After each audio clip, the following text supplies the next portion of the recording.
Hey there, truth seekers. I'm Larry Litton, your guide through the maze of modern politics and power dynamics on liberty, leadership, and lies. Each episode will challenge the narratives, expose the lies, and celebrate the leaders who champion true liberty. Get ready to question, learn, and maybe even change your mind. So let's dive into the truth together. Good Monday morning, ladies and gentlemen. I pray that you all had a safe and productive week. Not much of an update of last week's activities, although I did have to make the nearly 2-hour drive up to the VA hospital in Johnson City for an appointment. It's a once a year type of appointment with my dermatologist for my psoriasis. I have to make the drive to see her one time a year, face to face, and then I do a one time a year via video. Now, today's episode will be a full one, and it's with my interview with a true homeschool warrior, Ms. Nicki Truesdell, who I mentioned last week. Later this week is the Blue Zone meeting in Sevierville, where, trust me, I will be asking a lot of questions. Next week's show, it's going to be another interview. I won't let you know who that guest is during my closing segment. Let me tell you a bit about Nicki before we get started, though. Nicki is a second-generation homeschooler going back to the early 80s. She's a mother to 5 children, and as I mentioned earlier, a fierce advocate for homeschooling. She is known for her work in promoting relaxed and fun approaches to homeschool education, especially in history, which she believes can be taught with minimal costs and minimal stress. She blogs about books and freedom, history, quilts, and other related topics at nickitruesdell.com. I'll be putting that website address in the show's banner periodically throughout the interview. She's also a member of the Texas Home Educators Advisory Board and the Old Schoolhouse Homeschool Review crew. Additionally, she shares her insights on homeschooling, Christian parenting, and conservative issues through her blog posts and social media presence on just about all the platforms. She's written and published on these topics, offering resources, encouragement, and how-to guides for homeschooling families. I'm looking forward to sharing this interview with the audience. Remember, folks, it's always my belief that homeschooling can save our republic. So right after the podcast intro, we're going to dive straight into the interview. With that, let's take a stand in the arena with Nicki Truesdell this week and get on with the show. Welcome to Liberty, Leadership, and Lies, the podcast where we unravel the complex web of politics, power, and deception. Each week, we dive into the stories behind the headlines, exploring how liberty is eroded and the selfishness of our political leaders, as well as the lies that shape our world. Join us as we dissect the truth from fiction by examining the tactics used by the new aristocracy, the political class, at the local, state, and national levels of government as we dare to challenge the status quo. Get ready for thought-provoking discussions, exclusive interviews, and a journey into the heart of what really drives our society. Liberty, Leadership, and Lies, where your understanding of the world begins to change. Tune in every Monday morning and prepare to see beyond the veil. Well, folks, welcome to Nicki to the Liberty, Leadership, and Lies podcast. She's a staunch advocate for homeschooling, and she's fighting the battle in Texas that we just lost here in Tennessee. So, Nicki, please introduce yourself and give a bit about your background. Sure. Well, thank you for having me on your show. I am actually a second generation homeschooler. I was homeschooled as a kid starting in 1983 and graduated in 1990. And then my first child was born in 96. And I usually just say I've been homeschooling since she was born. And anyone who has that same mindset knows what I'm talking about. You start reading the books to them before they can sit up straight. And so that's what we did. But we officially started homeschooling around the year 2000. So it's been 25 years for me so far. And if you're trying to do the math, I have 5 kids who are very spread out in age. And so I'm still homeschooling the last 2 right now. They are 14 and 16. And I have 2 grandchildren. So I'm excited to help their mama homeschool them when they're ready. I live in Texas. I was born and raised here. And so we do enjoy a lot of freedom in homeschooling here. But as you said, there are some threats to our freedom. And so Uh, we're actually looking at that this week. In fact, today the Texas Senate is hearing the bill, the big ESA bill right now. But what I do is based on my experiences in homeschooling as a kid and as a mom, I spend most of my time just encouraging other parents that they can homeschool and showing them how to make it affordable and doable, on any income, any schedule, any size family. Because a lot of people are just under a lot of misconceptions about what homeschooling is. And so I'm here to bust the myths. Great. Where can people find out more information about you? I have a website where I've been blogging for since 2009. It's nickitruesdell.com, just my name. And I mostly talk about homeschooling there, but there are other categories too. And so I actually have a homeschool 101 page on that website where most of my homeschool posts are in a nicely categorized list for people who are wanting some information. And then I'm on Twitter, Facebook, Instagram, all of the sites. So you can follow me there too. Great. So, first question I'd like to kick off is what aspects of homeschooling do you believe are most beneficial for a child's education and upbringing? Let's narrow that down. Let's Okay. see. Well, for me as a Christian, I believe it is teaching worldview. And a lot of people don't realize that every school has a worldview, every school has a religion of some sort. And so when you homeschool, it's up to you to decide what worldview you're passing on to your children. And so I definitely think worldview is very important.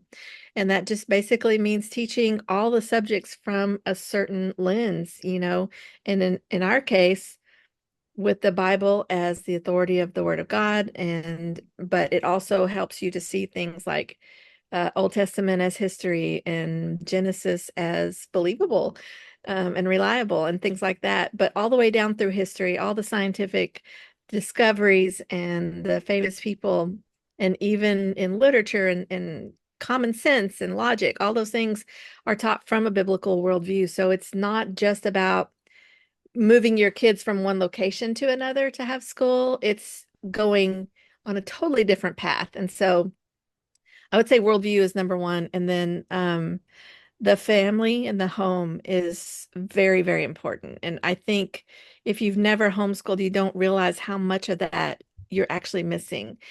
And a lot of people get a little bit mad when I say that, but there's a big difference between all day, every day, and a couple of hours in the evening between homework and bedtime. And so the influence that parents have is enormous, but that's also measured in time and how much time we spend with our kids. So I definitely believe the family unit and just the home life is right up there with the academics for us.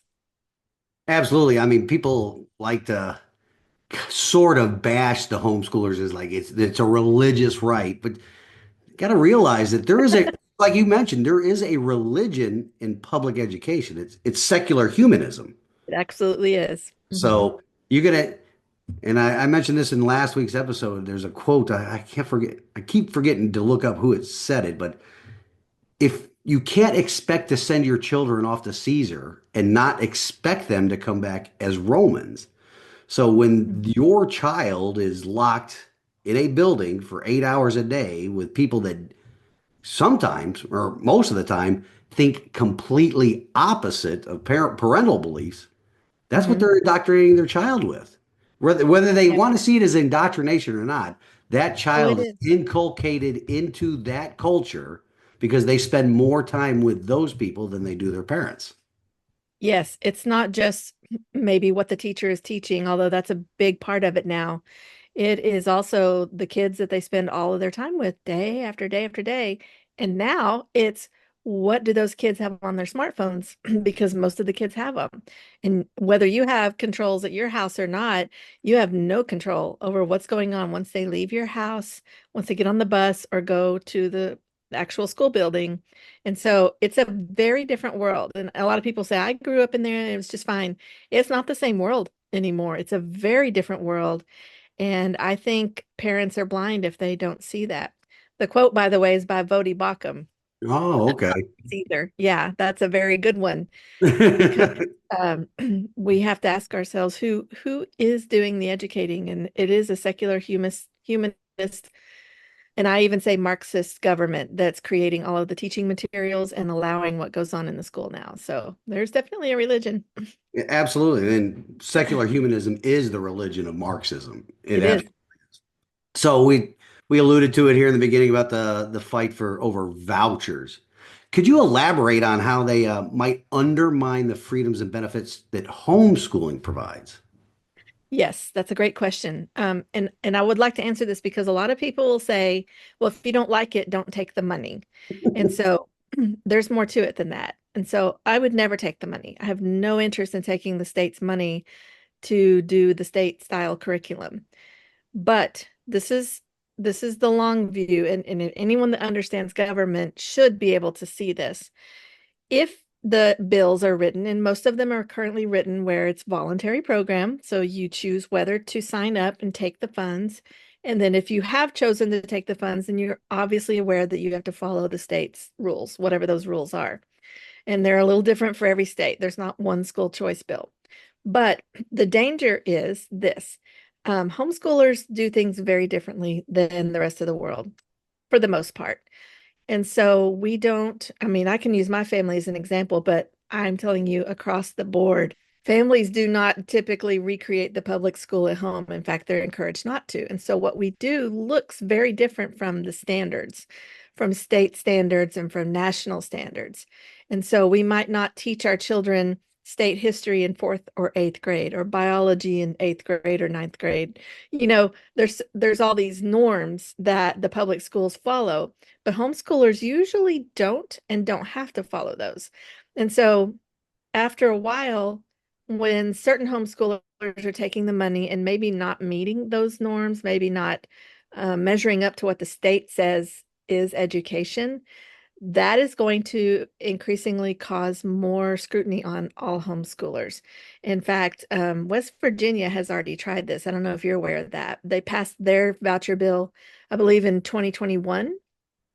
And then in 23, they came back with a new law that would impose those same restrictions on all homeschoolers, whether they took the ESAs or not. And so once this is what we've been saying for years, once you let the government get their foot in the door, you have changed homeschooling. Now, thankfully, that West Virginia bill did not pass, but that doesn't mean it's not going to come up again in West Virginia or any other state. That's how government works. So people who don't like homeschooling and don't understand it are going to try to impose their standards on something that they don't understand. And that's the danger that we see. It's not just, um, the regulations that'll be imposed on the voucher homeschoolers. It's what's going to change the fabric of homeschooling as we know it. Like I said, I've been in homeschooling since 1983, and it's changed a lot. But this week, when I'm seeing states all over the country passing these bills, like you said in Tennessee, what I've heard is the worst school choice bill yet in the United States is in Tennessee.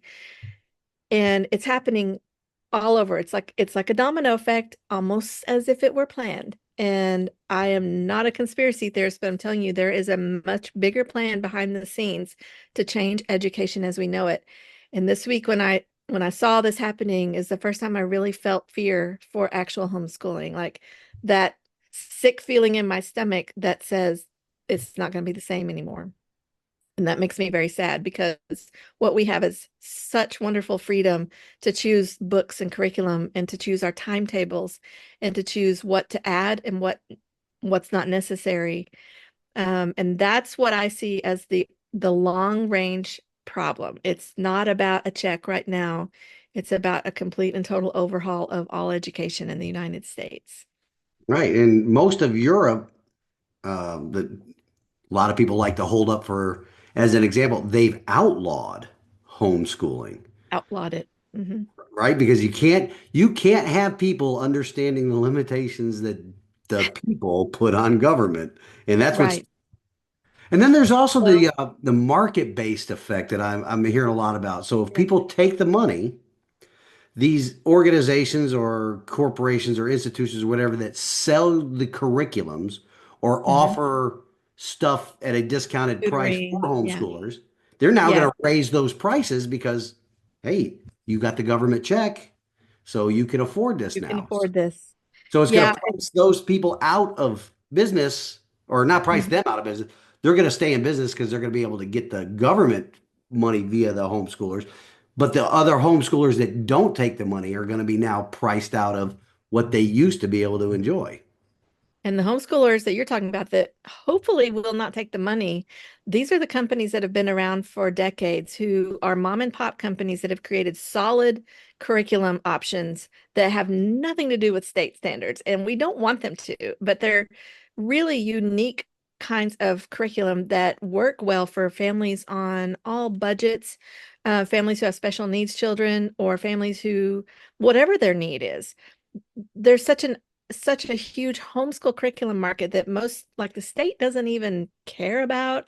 They're probably not even aware of, but it's these companies that I think are going to get hurt because the money will be funneled to these state approved vendors. I saw a state approved vendor. This is I shared it, I think, on social media recently, but this is just a public school tutoring service that Texas and some other states use.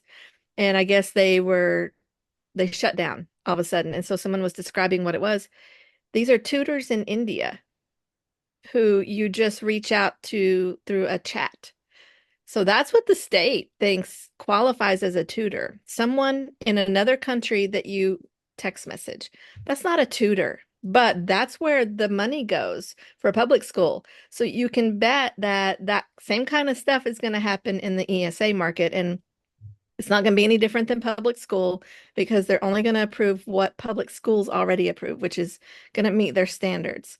And so I really encourage homeschoolers to read the bills and fight, fight, fight to keep them from passing. And after they pass, I still haven't figured out what we do because it's so overwhelming and disheartening to me. But yes, the homeschool curriculum market, I believe, is also going to suffer, and that makes me very sad. Absolutely. It's amazing to me that people can't see the incredible self-own that is going on with these things. With the Yeah, government saying, hey, we have to have these vouchers so they get private education because our system stinks. But once they do take the money, they're going to have to meet our standards our standards. that I already I are know. terrible. I post this at least once a week now because it's incredibly obvious. The state can't do it, but they're going to help you find something similar with their own money and their the same standards. Like, who does not see this? Right. But I still think people are under the impression that they're going to give you a check and say, go to whatever public school, private school you like, anywhere there is. And it's not going to work that way because the private school has to decide they're going to take the funds, and the private school has to have, I guess, all kinds of space for new kids. And the private school will have to meet state standards. So it's not nearly the check, the free money that people are thinking it's going to be. And like you said, we talked about how people are educated not to understand our laws and understand government and the Constitution. And so I kind of think they've set up a perfect storm for this, people that don't understand how government works. And so government's going to swoop in and save the day, I apparently. was on another podcast mid last week, and I made this joke, and it's really true. The closest thing to immortality on this side of heaven that you will find is a government program. That's true. You can't kill them, and they only grow. And Yeah, they're like the old Tamagotchis, except the Tamagotchis that would die if you didn't feed them. These things will keep growing and they just growing keep and growing, growing. right? There is not a government program that does not die unless it's Unless Doge gets a hold of it, which this is a very interesting time. In my whole life, I've never seen someone say we're going to cut taxes or we're going to cut spending and then go in and do it. This is incredible. And the people that are So addicted to that government money are crying they're the very upset. it's beautiful. And people say, "Is this what you voted for?" I'm a single issue voter. I voted for the liberal tiers, so yes, I voted for this. Well, I think too, because I mean, I'm 53 years old. So in my lifetime, I've never seen this done. And so a lot of people are probably kind of like, oh, we didn't realize elected officials would actually do stuff like this. They would campaign and then do it. And I realized this Trump is different from the first, his first term, but it's crazy. But I'm hoping this really affects all these Republican governors that have been doing the same thing, just promises, promises. I mean, that's what Greg Abbott is doing in Texas. He's been promising stuff forever, but I feel like he's about to be challenged to do what he's been saying because Trump is going to make him and a lot of other Republican governors look bad. So, Well, well, he who knows called what could out happen? he called What? out a couple months ago Bill Lee as a rhino, but then he just took a picture with him of celebrating this school choice. I don't Yeah, understand that. I don't even understand that word or how people are. Well, it is because of generations of public education that people don't understand. They already have a choice. yep. The Marxism is famous for changing the terms to make everything sound good. right So, choice. They changed choice to actually mean financial means. And we're going to give you the exactly. financial means, but we're going to still control the means. Just like you Right. said, nobody in Tennessee is going to get the $7,075 check. It's going to be a third party administered to a school. Yes. And the schools that are going to accept it, the private schools that are going to accept it, are what I believe the mediocre ones that Hmm. will flip-flop and change their standards Hmm. just to get access to the government teat. Hmm. Yep. The good high quality ones, they're not going to change their standards. And it's a false sense of competition. How can you have this? They say school choice has engenders competition. You can't engender competition if you're still funding what you were previously funding at the same level. Exactly. So the government's competing with itself. Right. Yeah, no, that's not how it The works. ultimate goal is to completely absorb any private education. So it's making private education initially through the mediocre ones the de facto extension of public educations. Right. Well, in Texas, the bill doesn't, people always think that I pay taxes, so I'm going to get that money back and I'm going to take it here. That's not how it's worked. The bill isn't even worded that way, but they sold that idea long enough that now when they say, "Oh, look, here's the bill," people don't read the bills, but they will urge their senators to vote for it because doesn't matter how it happens as long as it happens. But this is coming out of the general fund in Texas, the ESAs. And they started with my tax dollars, and then they created a $1 billion fund, but then they released the fiscal note, which is over $4 billion. So it Right. was all a lie. If these if somebody is actually paying $7,075 in property tax, Hmm. they definitely are not lower income families. Exactly. Oh, yeah. They defined low income too as 500% of the federal poverty level. 500%. That's more than I make. So Exactly. That's not low income. So basically, they just made it for everybody and called it low income. absolutely.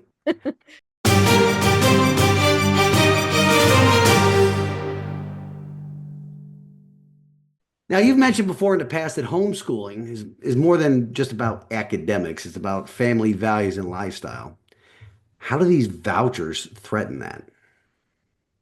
Well, in our family, we choose our curriculum based on our values and our beliefs. Like I talked about the worldview earlier, we buy curriculum that aligns with our worldview. And I'm a big believer in not saying, you know, well, we'll just use this secular curriculum and then we'll teach our kids about the Bible. I don't think you can teach kids the whole about the world if you leave God out of it. And that's what a lot of even Christians claim that they can do. But you're giving your kids an incomplete education if you try to find a curriculum that's secular and leaves God out, because it's not the full story. Even if all you talk about is the faith of multiple world history makers, you can't leave that out and tell the whole story. Um, so vouchers, obviously, if it's aligned to state standards, then it's going to be the state's religion that is approved. And although there have been promises made that you can buy religious materials and there won't be anyone saying that you can't with ESAs. Hello. Have we met the internet? Have you seen what people say on the internet? They don't want their tax dollars going to Christian curriculum. And obviously, I don't want my tax dollars paying for something that is created by Muslims. It goes both ways. And so this is going to limit the kind of curriculum people buy, and it's going to actually give the same kind of incomplete education that the public schools are already doing. And yes, you can still teach your values at home and you can still open your Bibles and read them together, which everyone should be doing. But I'm a big believer in seeking out really solid curriculum that actually shares your worldview. And I don't see that happening with state-funded private school. Right, especially when the states start mandating the testing requirements, the Right. standards, all that, because then that completely wipes out any kind of curriculum that you would like to choose, because then you have to Exactly. teach to the standard. I mean, standardized testing is what's Yes. really killed Yeah, public education. it has. It has. When you teach it Even to a teachers test. will say that. Teachers say the same thing all the time. Mhm. So, in your experience, how does the narrative around school choice, the choice, misrepresent the actual choices available to families? Well, I've been telling people this for a while. Choices are already there. Every state in the country allows you to choose public school, private school, or homeschool. They're all three legal and they're all available. But we have a society that thinks that if it's available, then someone's going to have to help you pay for it. Um, and I get it when most of the country was raised in a public school system. And so we're just so used to all of our education being free, plus our sports activities and learning an instrument and band and possibly other extracurriculars that happen at the school. People have this mindset that, well, it's only a choice if it's free to you, if someone's providing that for you. But a choice is just simply a choice that you make in your mind. It's just like going to the grocery store and you can choose affordable ground beef or you can choose a brisket. But the choice is yours and the money is also yours. Or the same thing with your car or your clothes. You choose what you can afford to do.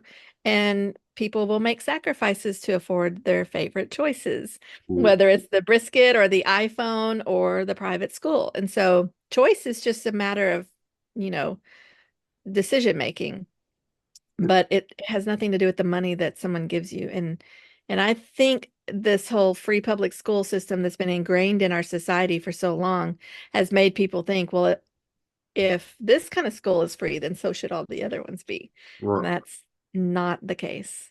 in public education, well, first of all, there's the quality, right? Yeah. Anything that's free, even in any other sector of society, groceries, Hmm. materials, products, anything that's free is always a lower quality It than you is. got. So You people get think, what you pay for. yeah, people think this concept of free. Well, first of all, public education is not free. Everybody pays for it. Everybody Right. pays for it. Like free healthcare in the European nations. Right. It's not free. Yeah, and when they can afford to do that because the United States defense umbrella has been covering it since the end of World War II, so they don't spend anything on their defense budgets because we got them. We've done Uh, that. yeah, Americans have lost the concept of thinking about the opportunity cost. Yeah. The opportunity costs or the return on investment of the three different educations systems, the return on investment, and we'll cover this in another question in a little bit. The amount that you spend as a homeschooler on curriculums will provide a much better return on investment at the in the child's later life. Hmm. It might be the return on investment might be equal to a good quality private education, but you Hmm. you outlaid more of your private money into that than in homeschooling. Public education is very little out of your own pocket expenses, but it is a tax expense. But the opportunity cost, the return on investment, is a poor quality education. You've only got somebody that's, well, apparently here in the last couple of decades, people can't even read or write to graduate high school. Right. So they're only qualified to do those minimum wage jobs that they don't want to do because illegal aliens are doing it for them at a lower cost. Right. And so it doesn't just have a cost for the family, but society. Society suffers with an undereducated populace. And I think we're seeing that right now. Right. You see, everybody, when this, we talk about illegal immigration and the deportation, like who's going to do these jobs? Americans don't want to do these jobs. Yeah, because you've provided them such a poor quality education, they think they're entitled to whatever because everything's Right. been free in their life before, but and then they'll go out and they'll spend $250,000 a year on a underwater basket weaving degree and think it's society entitles them to a job, Mm-hmm. pay that back. Yeah. No. So, what about the community that's within homeschooling? How important is it to to develop that and grow that right now? And how can we do that? I think it's very important. When we were homeschooling in the 80s, my parents had community. Even back then, they had monthly support groups with area homeschoolers. And obviously, there weren't very many of us, but moms and dads came together once a month with the whole family, and we would meet and have a potluck and just talk about different things. Obviously, the law was a big deal back then. But also, we would arrange other fun things like field trips. And even back then, we had put together a basketball team that could play other small schools in the area. And then today, I've been in the same homeschool communities all these years because we've lived in the same general area. And while co-ops make it really fun and convenient for a lot of people, it's to me, community is about the like-minded families that you get to know that also have the same goal in mind for educating their children, not just, excuse me. It's the same worldview type of people.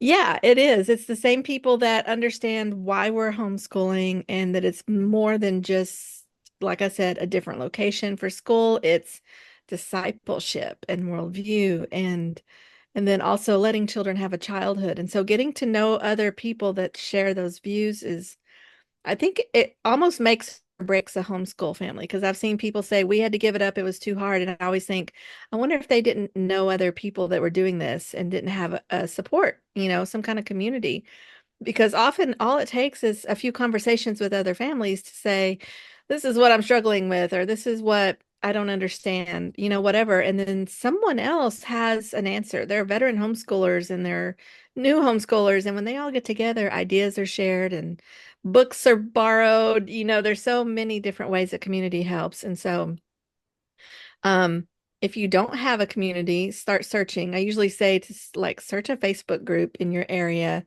ask there or call local churches. That's usually where you'll find them first. Um, Now there are secular homeschool groups too, and so that's easy to find on Facebook. But the next thing, if you don't find something, be willing to start something, even though if you do is like a park day and you say, we homeschool, would y'all like to meet up? Let's go to the park for a couple hours, bring your lunch or whatever, and then just get to know each other.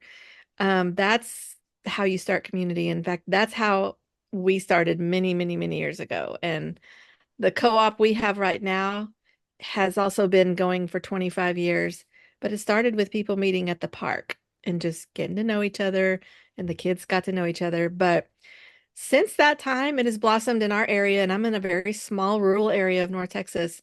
We have at least four co-ops in this area, not to mention the ones that you can drive 30 minutes to get to that are not in our town. There's a band, there's a cotillion, there is in DFW, there's a homeschool prom.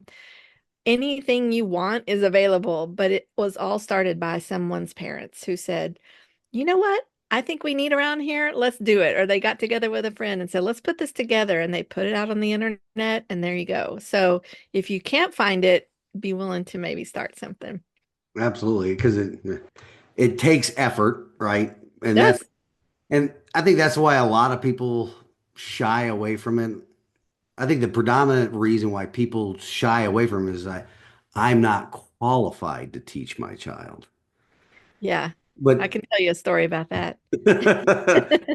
but I mean, look at how our country was founded. Most of our founding fathers were homeschooled. Hmm. And the Yeah, that's the quality subject of was, my next book, by the way. oh, it is. Yes, Great. You'll have to let me know when it's out, and I will. I will push it all over my social media feeds and my website. That's awesome. So going forward here, besides building community, well, let's get back to building community. What do you think? Has the internet played a bigger role in that, or can it play a bigger role? It has actually. Now I still value in-person community as like the number one way to go. But obviously, there's so much to be found on the internet. I have some really great Facebook friends who I've never met. I've joined some really neat groups that, I wouldn't have been able to do in person because these people are all over the country. And so the internet has made the community so much larger and has opened people's eyes to what's possible. People show how they homeschool or what curriculum they like or what they don't like. And I mean, I noticed this on Twitter. For me personally, people are still not understanding what homeschooling is. And when I share just a basic thing from our homeschool, people are like, "Oh, wow, I had no idea," or "That's amazing. I didn't even know that was possible." And it's just normal for us. And so I think um, the education still needs to happen. And so putting putting online what it looks like, what a normal day is, how do we find curriculum, all of those things is so important. And then sharing ideas. Um, and I've started Facebook groups myself for the same reason. And that's kind of how you find people now. Honestly, you do a search for your town and that's how you know there's a homeschool group locally. So the internet has changed homeschooling dramatically for the good, I think. I think because you could find more like-minded people quite easier than you could in the Yeah. 80s. You would have to And what? resources too. Right. Yeah, You have totally to put out an resources. advertisement in the paper. Hey, anybody else homeschool? Now you can just Exactly. But you don't really want to do that because if the government finds out you're doing right, it in the 80s, that was something that I don't think anybody would have done. right, absolutely. Uh, what else we get? So, what advice would you give to the advocates, to homeschooling advocates, to communicate the danger of these vouchers? Keep saying it. That's what I think is most important. Keep saying it because a message has to get out there multiple times for people to really start getting it. And Mhm. the more people that the average audience on social media sees saying the same thing, the more it starts to click. Okay, I see that this is a problem. If one weirdo is saying the same thing over and over, but no one else is saying it, then they're the weirdo. So if you are against vouchers, keep saying it. Share someone else's post if you have to, or write out your heartfelt thoughts on this, but just keep doing it because the narrative has got to change so that people understand the dangers of this. And I think people, so many people are afraid to stir up controversy. If we don't stir up the controversy now, we are looking at a very substantial change to our homeschool freedom. So stir it up now. Absolutely. I have to say that I find it hard. It's hard that I found common ground with liberals over this. I was Yeah. watching the committee discussions at in the General Assembly, Bill Lee's special session. They were Hmm. talking about this, and the communists were making the most sense. Besides, I because know. they weren't letting the conservatives talk. The conservatives were put in the corner and put Heard duct that. tape over their mouth.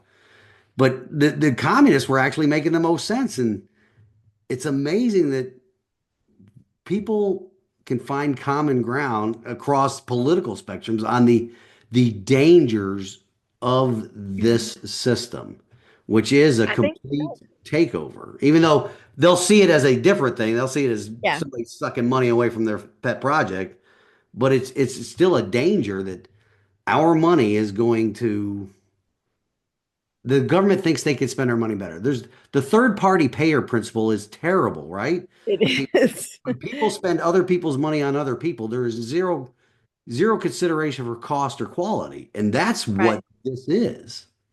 And why are we not just fighting to lower property taxes or wherever else the taxes come from? Because, then we'd pay with our own money. It'd be the same concept, except it'd be real. I'm using my tax dollars because I didn't have to pay the tax. So I'm going to use that for whatever I want, including education. But what if I don't want to use it on education? I might use it on something else, but I can guarantee you I'm going to help grow the economy either way. Right. But are they teaching economics? I don't know. I don't even know what's being taught anymore. So Definitely it's not so that. simple. Well, Nikki, it's been a pleasure having you on. I hope you keep me up to date on what's going on in Texas. I follow you and the other homeschool guy that's got his own curriculum. I forgot his name, Burgeons or Oh, Robert Borton's. Yeah, he's Harvard Boards. Yeah, I've been the CEO of Classical Conversations. Yeah. following you guys closely on this thing. But please keep me Thank informed you. on it to see how it goes in Texas because I like will. California definitely determines the liberal lean of the country. Mhm. Texas is supposed to determine the conservative lean of the country. Supposed Just to. want to apologize right now because it's not my fault. And Tennessee's just went the way of the commies. Uh, Yeah, so I mean, we that's gotta crazy. find places to hold the line here on government overreach, government spending, and government control over education because Mhm. it's a slippery slope. And I think Yeah, and it I would say in the states where it's passing already, we are going to have to hold, like, we're going to have to pay attention to everything that's happening with it, hold the state accountable. And like I said, I don't even know what this fight looks like going forward if school choice passes in the various states, but I don't think we stop fighting because it happened. We still need to pay attention to what's happening and we need to somehow fight to get our freedoms back. absolutely. So There's a couple of good constitutional lawyers that I am acquainted with that are going to be able to challenge the constitutionality of what happened in Tennessee because of good. their requirement to establish and maintain. It says that's in the Constitution, free public schools, but there's no constitutional authority to pay for private schools. So hopefully Hmm. the Constitution will win out. I hope so. Usually it doesn't. And that's why we are in the way in the situation we are in right now because nobody reads that thing. And but again, it's been a pleasure having you on. Please keep me up to date. Now I'll share with the audience and I'll put a link to your website in this week's episode description. So if you got anything else to say or close it out for us here. All right. Well, I just say that anyone can homeschool. That's actually the title of my book. So if you're not homeschooling, this is an inexpensive way to find out how. And I shared how I've done it through single parenting, working full time and part time, special needs, all those things.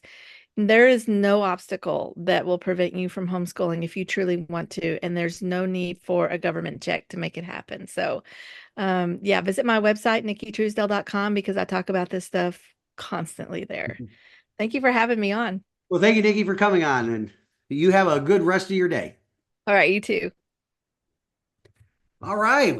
Appreciate that. So yeah, Thank you. definitely keep me in touch with what's going on down there. I Just will.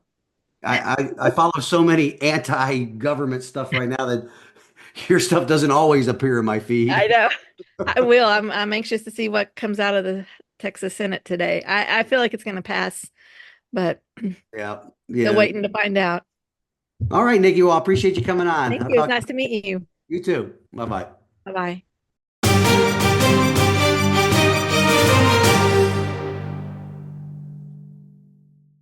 Okay, ladies and gentlemen, I hope you enjoyed listening as much as I enjoyed talking to Nikki.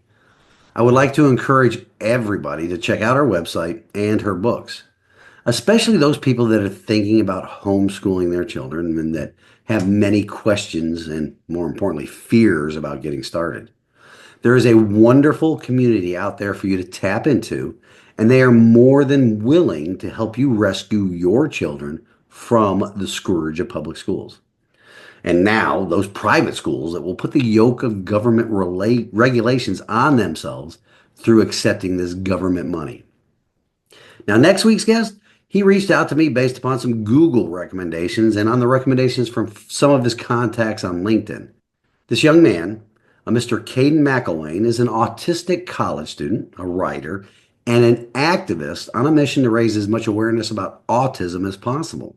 With the recent elevation on the subject of autism and the possible causes of it, with the hearings in the Senate of RFK Jr. and his nomination by President Trump to lead the Department of Health and Human Services, I thought it important to bring this young man on the show. During his life, his capabilities were questioned because of who he was. But according to him, and thanks to a supportive set of parents, he proved many of his naysayers wrong, or almost all of his naysayers wrong. In next week's episode, I will also let you know about the meetings around the Sevier County government's partnership with Blue Zones. Now, this week's wisdom from God's Word comes to us from the book of Ephesians, chapter 6, verse 4. Fathers, do not provoke your children to anger, but bring them up in the discipline and instruction of the Lord. Homeschool your children, folks. Remove them from the cesspool of government, education, indoctrination.